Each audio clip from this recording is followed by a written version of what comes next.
for joining us, the Wealthy Retailer Podcast with your host, Dan Holman. Every episode, Dan dives into the retail headlines that matter to you, the independent retailer, covering topics ranging from retailer inventory, technology, marketing, retailers' questions, and more. The Wealthy Retailer Podcast is brought to you by Canadian Retail Solutions. Learn more at retailbycrs.com. And now, here's Dan Holman. Hey everyone, welcome back to the Wealthy Retailer Podcast. I am, as you maybe heard, your host, Dan Holman. I've got my pitch man, he calls himself, Rob Lollisher from Road 55 Marketing. Going to feed us some days I'll say great headlines. Today I'm going to say mediocre headlines. Let's poke the bear a little bit with some of this stuff and have some fun. Well, now you've insulted me right out of the gate. And you've asked for my opinion here, and I'm going to give it to you. And damn the torpedoes, Dan. I don't care what that's going to... No, that actually takes us into our first story we're going to talk about this week, and a bit about how careful businesses need to be with some of the causes and we'll say their shout outs that they choose to align with. Interesting story there. Another story about, I like this, just how the retail workforce has changed for the good. And some really interesting points came out of there that I know are really going to resonate with a bunch of people. And then, a bit of a good news headline coming out of the National Retail Federation says that retail sales could grow as much as 13.5% this year. And as always, I love this, the retailer questions of the week. It seems like you got this more than once this past week, just talking a bit about the frequency as it relates to, sending emails to their client base and just some thoughts there. So, should be good, eh, Dan? Yeah. Let's roll with the first one. Let's dive in. Yeah, story coming from cbc.ca. Kind of zeroes in on businesses posting that, we'll say, some of that pandemic related social media, just talking about the risks they need to be aware of as they kind of stake their claim, their opinions, what have you. What jumped out to you here, Dan? Well, it jumped out because it came from my hometown. So perhaps not the content that maybe we want to talk about all the time, but definitely a good little story from CBC. And it was about, businesses, Rob, posting pandemic related social media. And Sarah Wilner, an associate professor in marketing and the chair in brand communications at Wilfrid Laurier University in Waterloo, goes on to share that, hey, y'all need to be cautious of what you're posting. Beware. And this good little Q&A article highlights her opinion that business owners should think carefully about the message they want to send before aligning their brand with a cause. Right. Yeah. Let's recognize that the pandemic for some perhaps was a cause. And Sarah goes on to say a social media post, a comment, or even just hitting the like button on someone else's post can impact how customers view a business.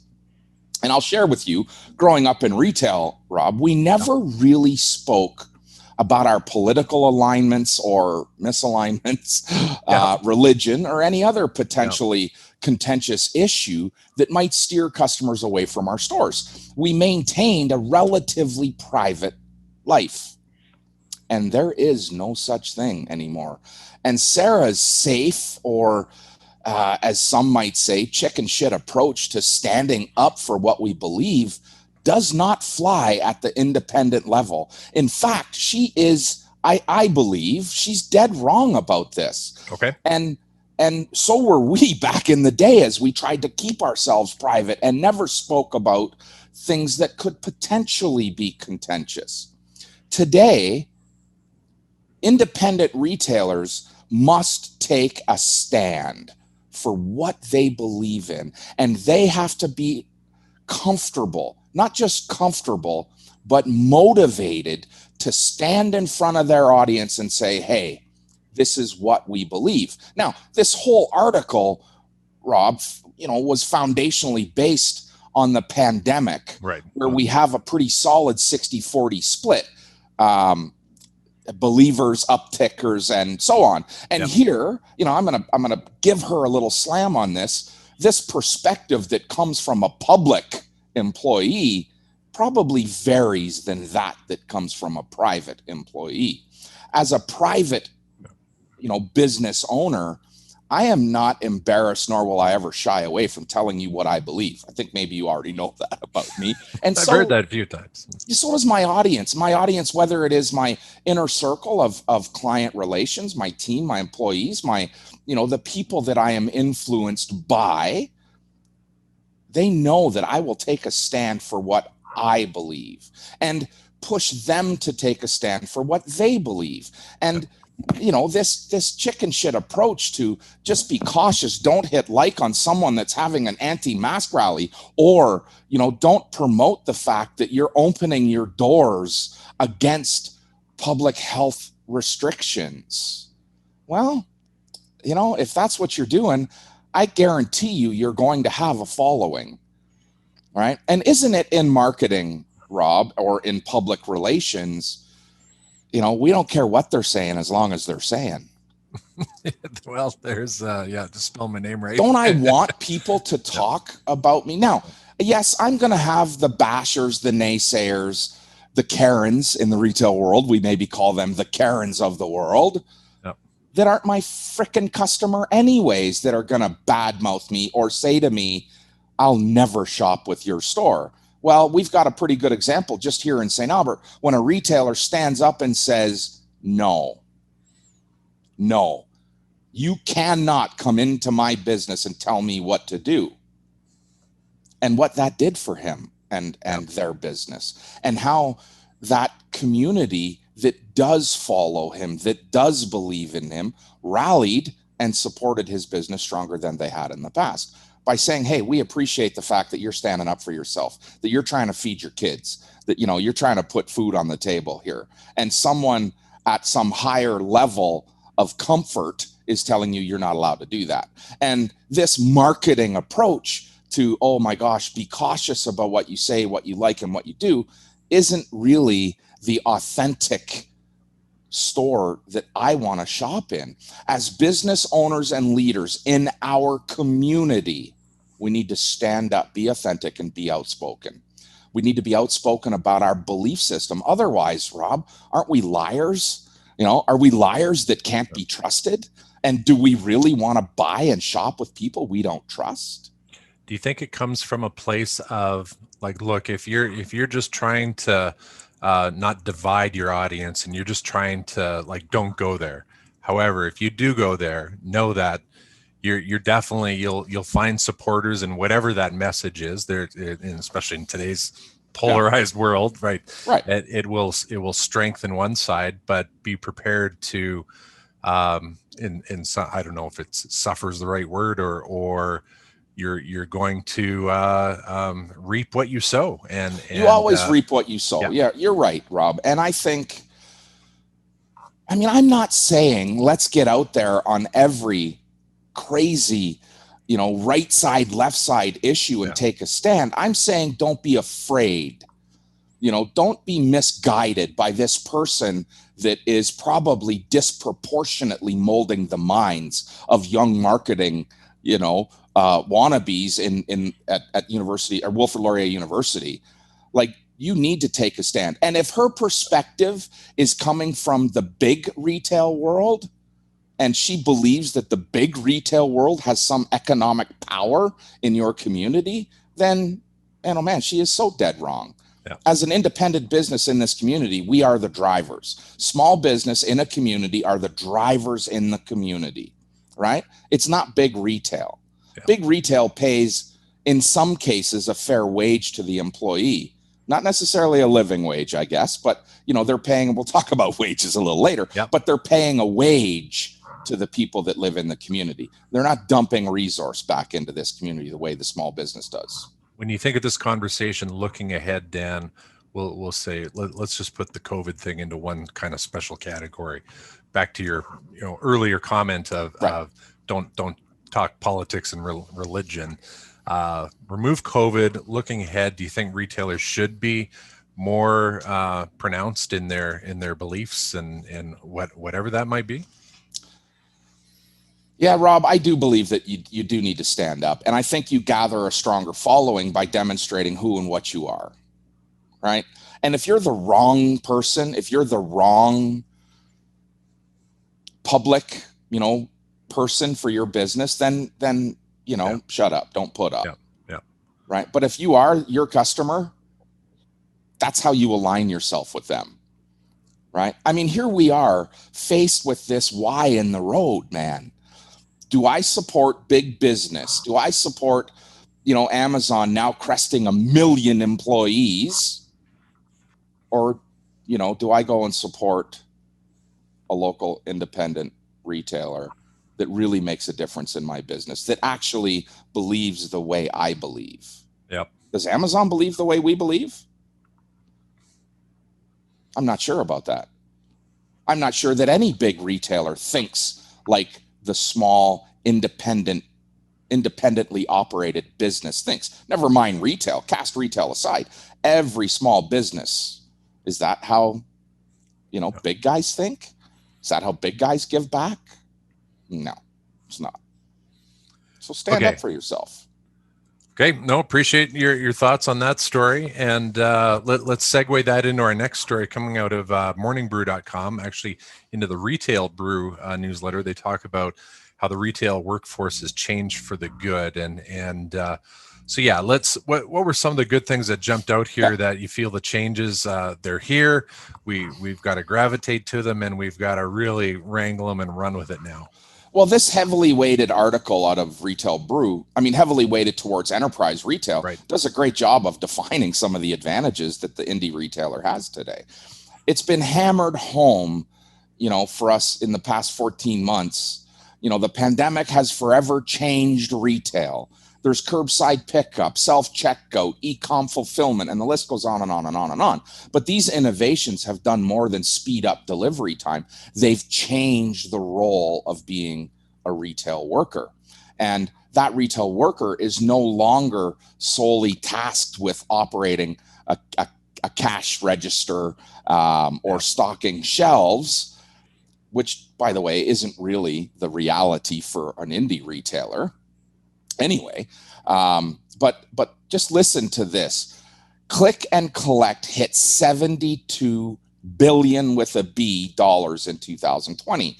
And we'll use Best Buy as a big retail example. Okay. They say 60% of their quarter one revenue was either pickup or delivered by a store personnel. This year, Best Buy also laid off 5,000 employees, which is only a decrease in their headcount by about 17% year over year, February 21 to February 20. All right. So they've got, a 17% reduction in their workforce, but doing, $750 billion or $750 billion, $72 billion in click and collect revenue, which takes a different type of employee, a different type of retailer. Right. And as we sort of walk through, what we're seeing in big retail is a less personalized strategy. Okay. And the more they go down that road, the better it is for us. Our ability to compete with big retail is delivering an experience, a personalized experience. And I love the fact that these guys are going to go down this road of, additional self-checkouts, more and more click and collect, stay as disconnected from the consumer as you can, because that consumer will inevitably come back to the indie retailer, right? That's where we want that personalization. Yeah. And, I still believe, that the other challenge that's been created at the enterprise retail, level or workforce level is escalating wages. And as these donkeys came out and declared publicly, relabeled their staff as essential retail workers, and then went and added hazard pay, they created a monster that they perhaps didn't want to. I mean, let's get real here. These essential retail workers don't need hazard pay. That was just another gimmick, another play on let's take advantage of, the pandemic and its cause and effect, to change our language a little bit. And so they started to pay these people hazard pay. Well, guess what hazard pay does? Once you give someone something, good luck. taking it back, right? Pry it out of their cold, dead hands if you have to. That's just not going to happen in retail. So for us, the silver lining in this escalating, I mean, I think I read, Rob, it was Walmart was going up by $3. I mean, there was a list of corporate retail that were going into that 15, 16, dollars per hour, places they have never been.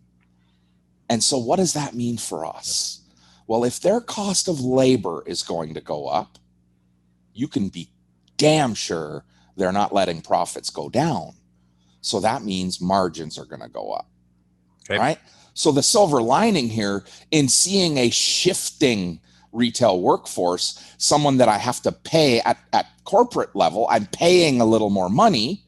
Yes, definitely means I'm probably as an indie going to pay them a little more, but I'm also going to see that my competition, my big box competition, their prices are going up because they can't afford not to increase prices, which means, stronger margins for everyone, less price focused competition. The race to the bottom starts to slow down. And now we have to, deliver on value-based pricing, service-based pricing. Well, guess what? They've already made this conscious decision to steer staff away from the customer. For indies, we need to retake our throne atop of retail personalization, man, and we'll reap the benefits from this. Have you, over your career, Dan, have you seen this many times where like the bigger retailers, they make their move and then you kind of watch, like it's almost like a very black and white playbook. You can see what's going to happen in the next 12 to 24 months in more of the independent retail world because of that. Yeah, in 99, our dollar was crazy bad as compared to the US dollar. And when we started to see, back in my furniture days, we started to see more and more corporate stores opening. They didn't have any choice but to start to raise their prices, which put us back on a level playing field. Back in the day, I just drew a blank on what it was called, but it was similar to Wayfair, sort of a membership-driven place to go and buy your goods. The name will come to me probably 10 minutes from now, but it was a race to the bottom in pricing. And as these corporate stores started opening, they and the exchange, the way it was, prices started to increase again. And it started to kill off the price-driven stuff. And you could see it coming. We couldn't see a correction in the dollar coming. I mean, we were damn near trading at 50 cents, or 35 or 38 cents every day. Time you landed goods, it was 52 or 53 cents, on a dollar. It made competition stiff.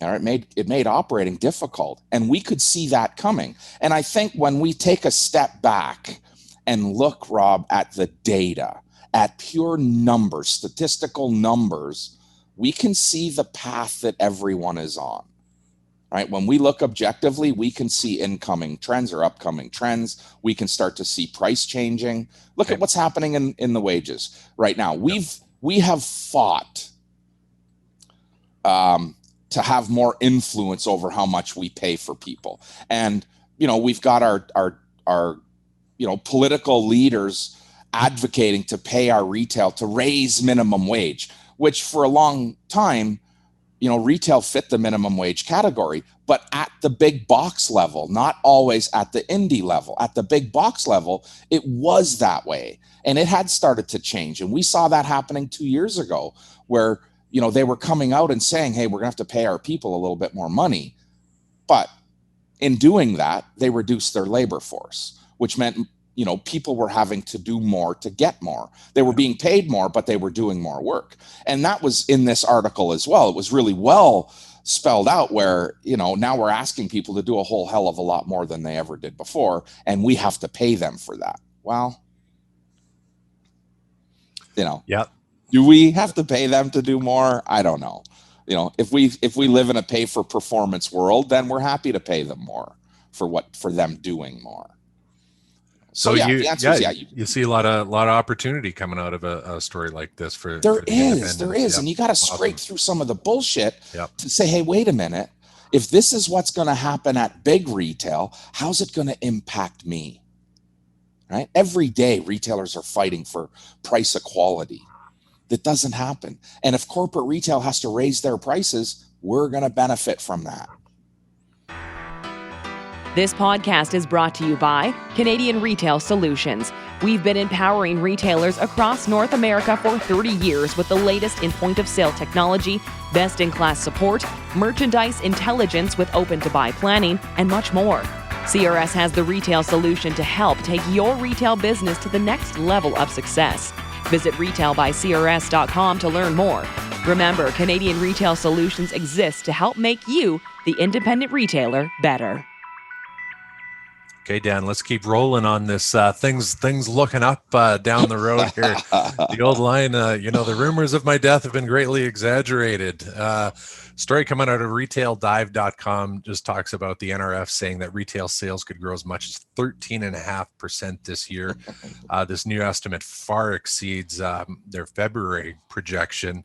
What do you like here? I think this article came out on, this article I think came out on June 8th or June 10th. I don't remember now. It was 10th. Maybe it was the 10th. The same time an article came out from, it was either CBC or CNBC, that talked about the retail apocalypse. And so I'm just here to say, thank God the retail apocalypse ain't happening. And it's funny how perspectives change. Right. So here's NRF putting out this message that says, hey, retail sales could grow by as much as 13.5% this year and could top $4.5 trillion. Yeah. And online could potentially grow around 18% to become $1 trillion. And so last year, NRF tallied just over $4 trillion in retail sales, excluding automotive, fuel sales, and restaurants. Okay. Right. E-commerce accounted for about 920 billion with a B of those numbers last year. So what do I really like about these numbers besides the growth? E-com is still less than 25% of the projected total volume. And remember that these stats are primarily driven by big retail again. Right? So here we are. We've gone through this 14, 15, 16-month transition to e-com only to find that NRF, probably one of the most relevant retail sources, is saying, hey, it's going to, we're going to be at about $4.5 trillion in sales. And, 1 trillion of that is going to be done online. So I'm not going, woo, Dan's right. We're going back to no e-commerce. That's not the case. No. But it is something for the retailer to recognize. Listen, you went through. Yeah. Sorry, go ahead. No, you go. Well, I was just going to say that period of time, and we've talked a few times about it, where, how many created the e-commerce option to shift those brick and mortar dollars there. But as the brick and mortar dollars come back, now you've got this e-com. And to your point of 25% of the overall total, if you didn't have that before, lo and behold, that represents a great potential for significant growth. If you're $1 million retailer, now you're 1.1 million with your e-com business. 10%, or pardon me, you're 1.2.5 million. Yeah. So 1.2 million. Now you've had 25% growth that maybe wasn't on your forefront. So again, I'm not happy to hear that it's only going to be 25%. I think it's always been in that, mid-teens to now maybe we're going to get to 22 or 25%. So we've seen definitely a shift, some growth, which has really opened up our marketplace for us retailers, right? That's what it's done. And it's going to stay. It's here to stay. And so I am cautiously telling my retailers today that are relaunching their e-com business.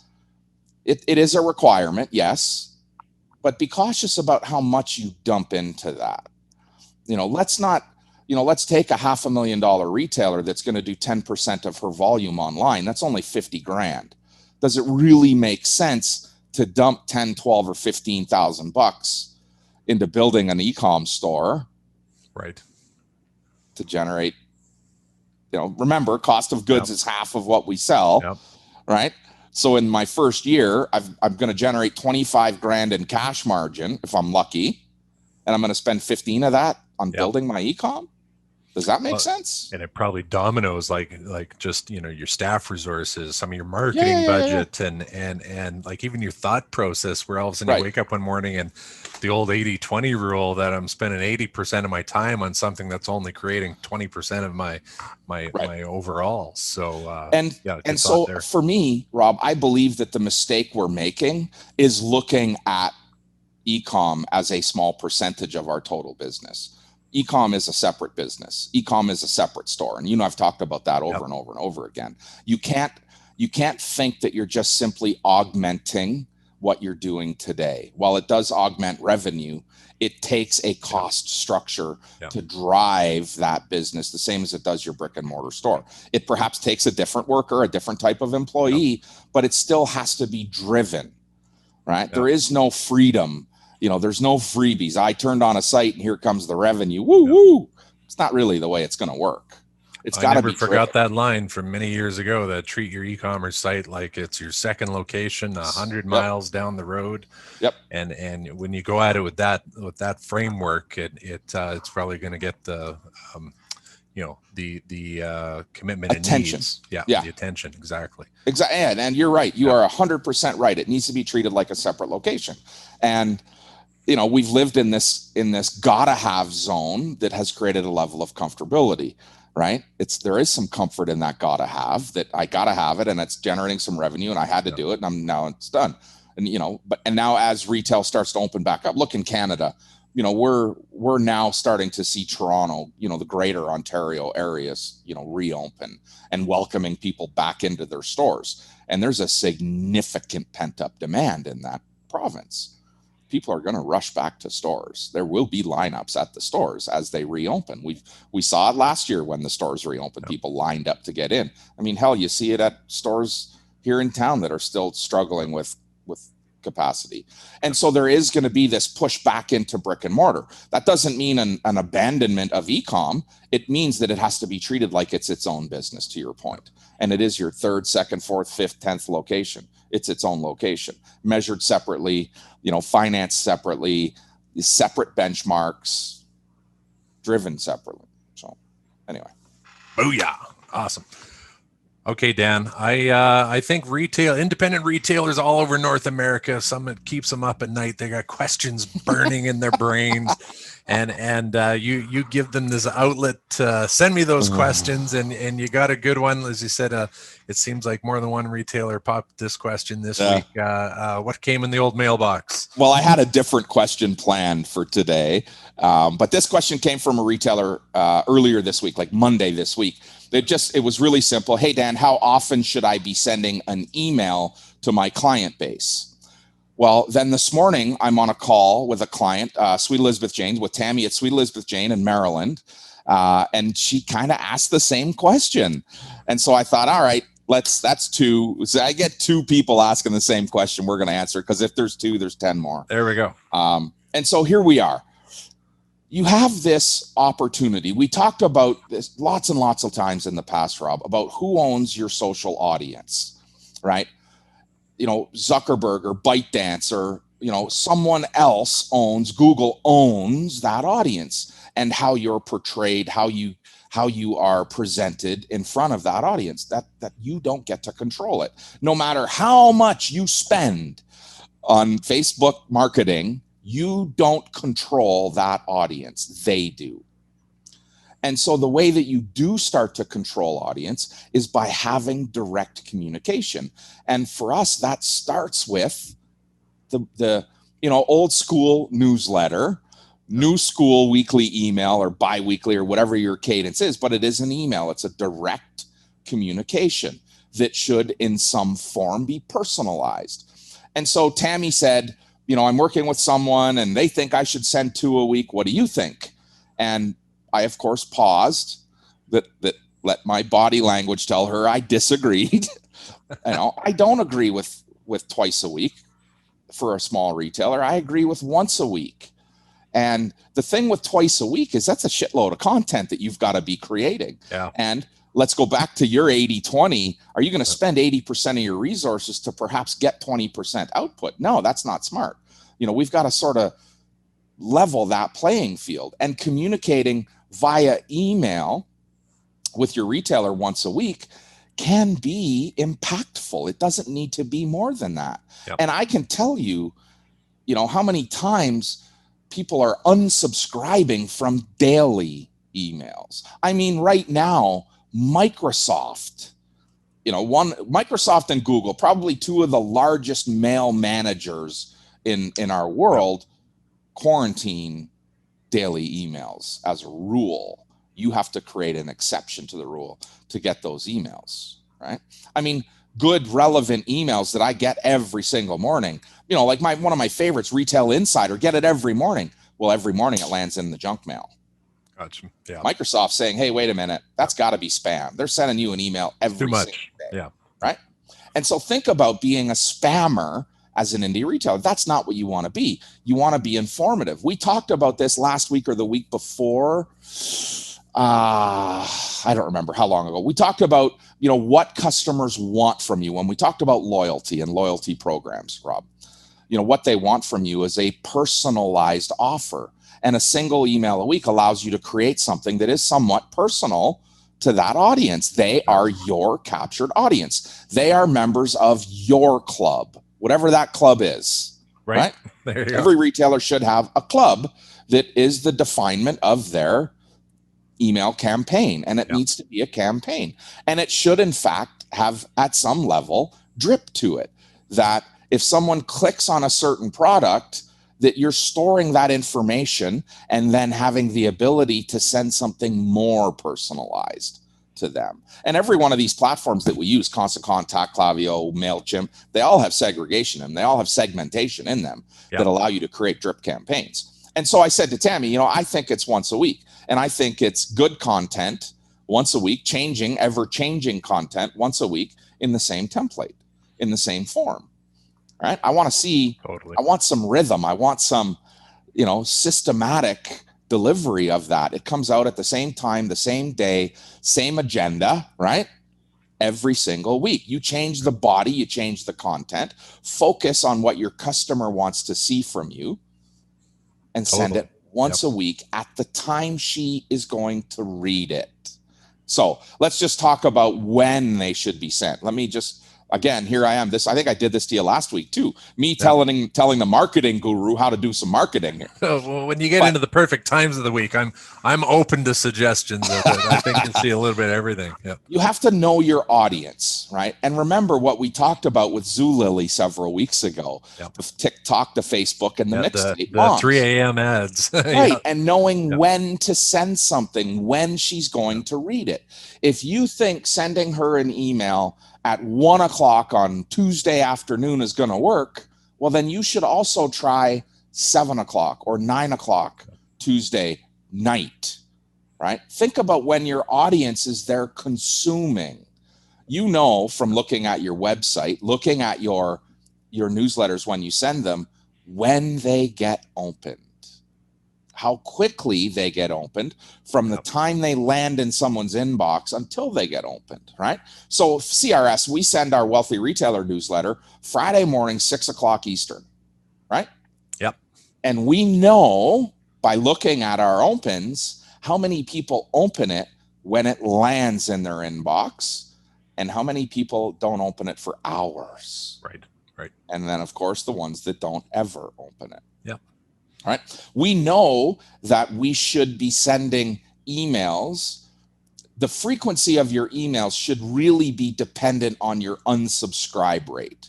If you maintain a low unsubscribe and an average 22 to 25% open rate, keep sending. Send. If your unsubscribe gets above 1%, you're sending one of two problems. You're sending too much or you're sending shit. Right. Yeah. Right. Send good stuff to them and look at what the open rates are. And so, like everything in our business, it has the ability to be measured, changed, and adapted, improved. That which we measure, we improve. And so your newsletter campaign or your email campaign has to be measured. So what things, Rob, do you think should be in a weekly email to customers, to the retail customer? Well, I'm driven by the WIFM, the what's in it for me, right? And once a month is too much if there's nothing in it for your consumer that's going to open it, and really start from that place. When they give you that click, when they give you that open, what's in it for them, and what's gonna, okay, you won that one click, will you win it again? Will you win it again next week and next week? And I would say, like, try to live in the law of averages, where it's awesome if they'll open it every single time, but over the course of the year, I hope that 25% of the time, and the things that do that, great content to me, it inspires, it educates, it entertains a little. So on the content stuff, dependent, whatever you're blessed with, talents in writing talent, or talking talent, or on screen, give them a link to a little video. And then, of course, the realizing that they've given you something very important to them, their data. They've given you their name, their email address, and respecting that. And maybe, as you say, like, creating segmentations where, what, I really value that you gave me something of value. And so, Rob's just walking in my store for the first time. He's not getting this. And to give them something truly special, and that, to your part of planning what your content is. If your plan every week is 10 minutes before you send the email that I got to slap it together, we talk lots about making time in your calendar for certain activities, and the old newspaper guy in me, the publisher lullisher, when you put your publishing hat on, you're committed to specific times. You built that expectation, so they know, this is when it is going to show up, and so that's kind of the first I agree. Wave. I agree. And then what is it you're going to give them? I don't think you have to give away the farm by any means, but change it up, have some fun. Don't be afraid to throw a few things, some different things up against the wall, and know that, man, a couple are going to go thud right to the floor, and don't do that again. But that's how you usually discover a couple gold nuggets. For me, I like the idea of, this is who I am in every single newsletter. And I love the idea of embedding a video of yourself in there. And you do this. Retailers are doing this today. And in fact, I was chatting with Tracy in Stony Plain last week, and said, you did this great live video. You've got an email list of 2,500 people, and you had 100 people on your live video. Why wouldn't you send that live video now to the people that couldn't attend? Like, why isn't that have a placeholder in your newsletter, your weekly live? Because really, the live is a show. And when you record it, I can then play it at my pace. I can fast forward, I can rewind, I can do all of that good stuff that can happen if you embed it in your newsletter. So I do want to see a little bit of who you are, and I get that in the live interaction. I 100% want to see what's new. Fresh inventory drives sales. Fresh goods drive sales. The what's new this week should be a section in your email. And then, to Rob's point, what is in it for me? What do you give your Caveman Club member, your Cozy Club member, your Lollisher member? What do you give them that sets them apart? Why do they want to be part of this exclusive group of people? You got to give them something.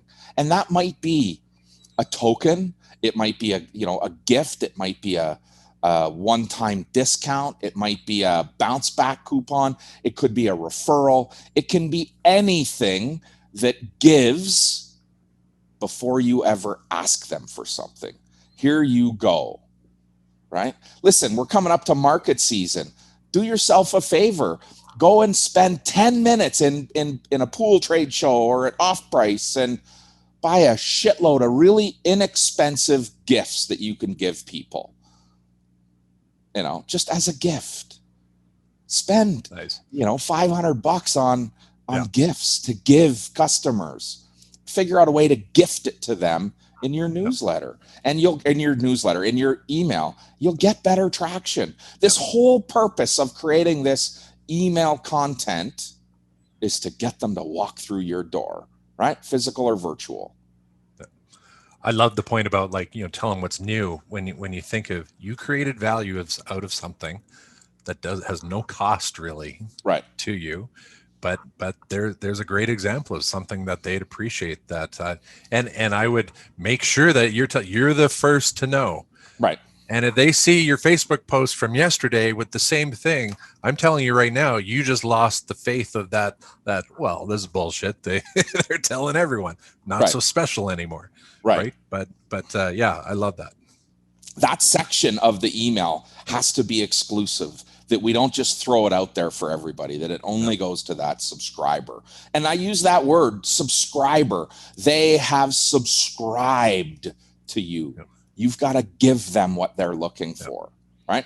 And think in terms of, the new colors, the new styles, be that leader. Get out in front of, this spring or summer's favorite color. Tell them what your favorite color is, and then show them what it looks like. Start to build things together that it does give them some value, right? So big thanks. Her name was Jocelyn that sent me that email. Jocelyn, thank you so much for sending me the email. And Tammy, absolutely love Tammy to death. She's in Ellicott City, Maryland. Sort of brought that up on today's coaching call, on our scorecard call, and love that. So if you've got a question, fire it off to dan@thewealthyretailer.com. We'll give you our spin on it. We'll get both Rob and I here seems to be weighing in on these questions to hope to give you something that's exclusive to our listeners in these Q&As that we do. So yeah, any question, no topics off limits, just send an email to dan@thewealthyretailer.com, and 100% be sure to subscribe to our weekly newsletter at retailbycrs.com. Right on. And speaking of that newsletter, as we do every week, Dan, we send it out Friday morning. We've got the links to the stories that we talked about today, as well as a few more stories. This week, we've got a few. One talking about because travel restrictions tampered with tourism and working from home so much, it kept consumers right in their own backyard. And so a good little story about how community-focused local shops were able to thrive. Announcement: Shopify rolls out Affirm's installment in the payment service for all the U.S. merchants. So that might be of interest to some folks. And a lot of the staffing conversation, and one story talking about the significant staffing crisis in Canada, the challenge, and things that you touched on many points in the podcast today as retailers begin to reopen. So great stuff this week, Dan. Yep. Okay stuff this week, Rob. Okay, mediocre-ish. But thanks for joining us, everyone. We hope to see you each and every week. Yeah, we'll see you next week. Happy retailing.